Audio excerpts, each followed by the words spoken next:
Hello, I'm Suzanne from Reconnecting You, and today I want to talk about what letting go of the past can actually mean. Because for many people, the idea of letting go sounds frightening, especially if you've lived through something painful.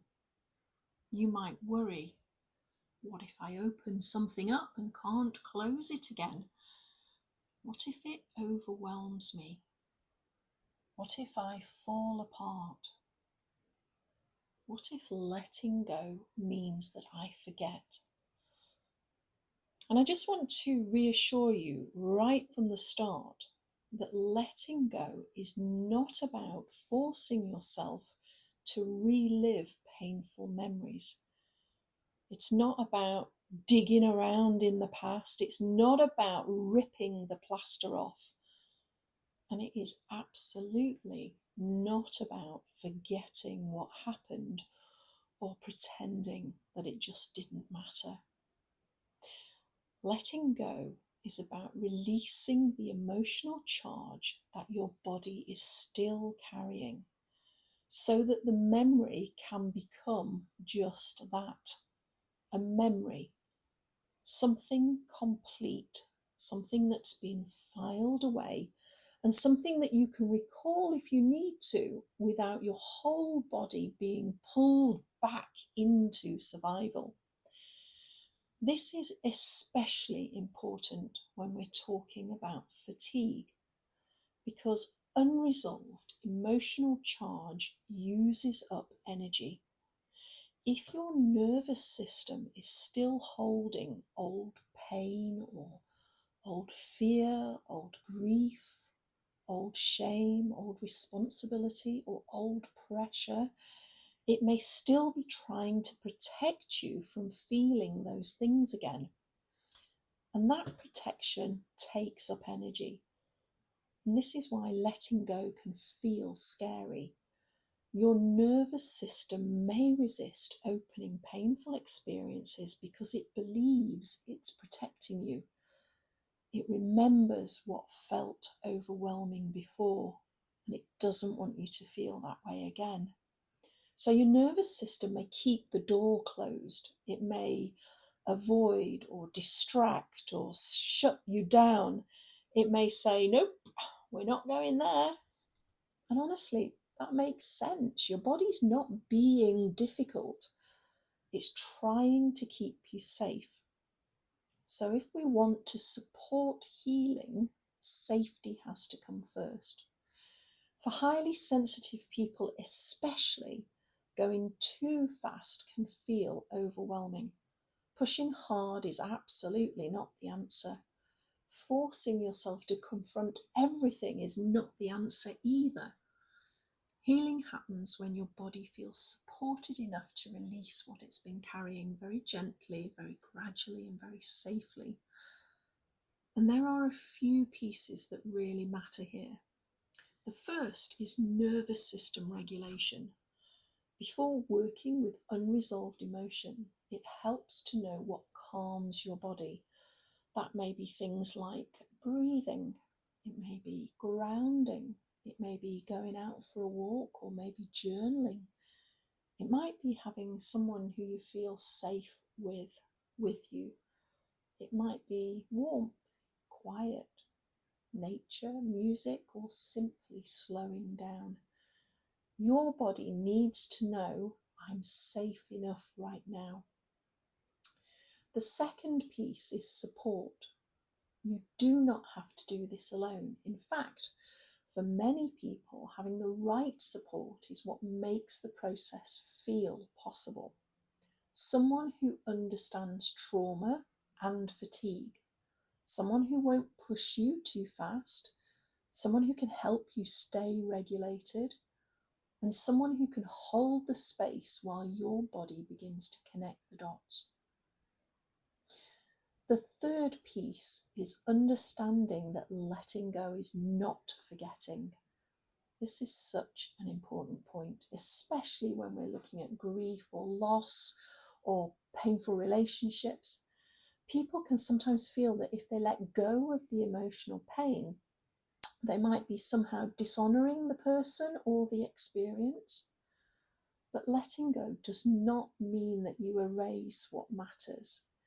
It means that we release the emotional intensity that's keeping your body trapped in this survival mode. You still keep learning, you still keep the love, you still keep the meaning, but you don't have to keep the raw emotional charge open all the time. I often describe this using the open tabs metaphor. Imagine your brain has lots of browser tabs open on it, and each one of those browser tabs contains information, but each one is also using energy. Letting go is not deleting the information, it's closing the tab, saving the energy. You still know where to find the information if you need it, but it doesn't have to keep running in the background all day, all night, draining your system. Another way that you might think about this is like a jigsaw puzzle. Sometimes the emotions stay active because the brain doesn't have the full picture.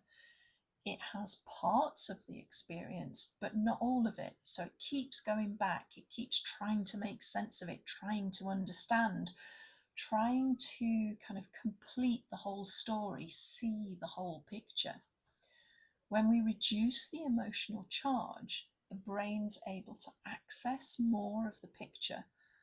It's able to understand the event differently. It can say, oh, I see.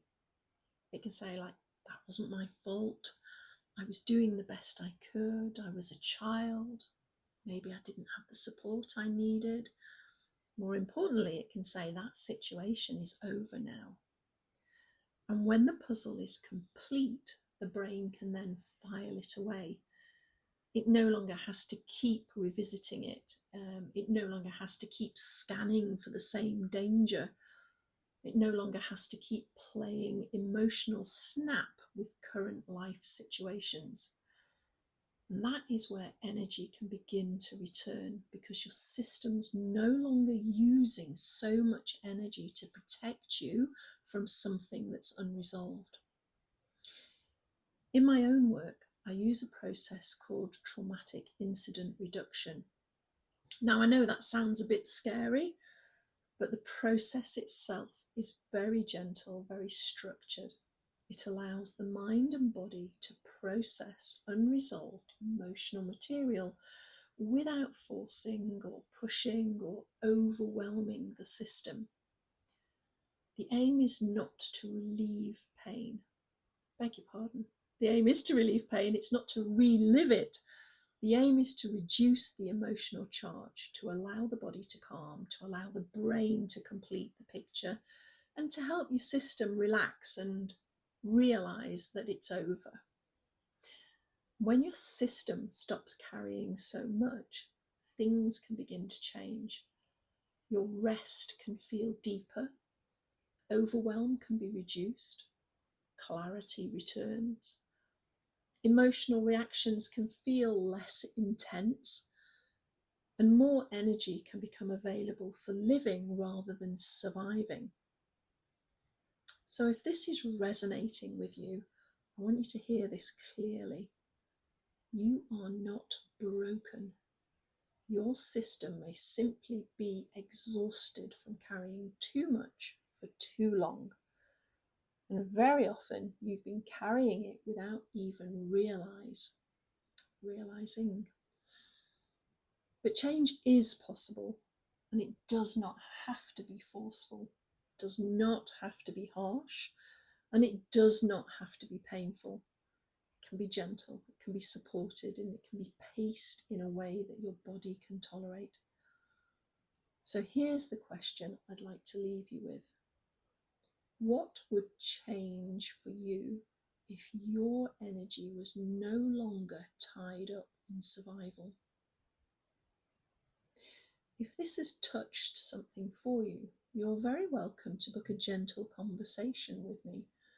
You can find the details below, or you can visit my website at reconnectingyou.co.uk.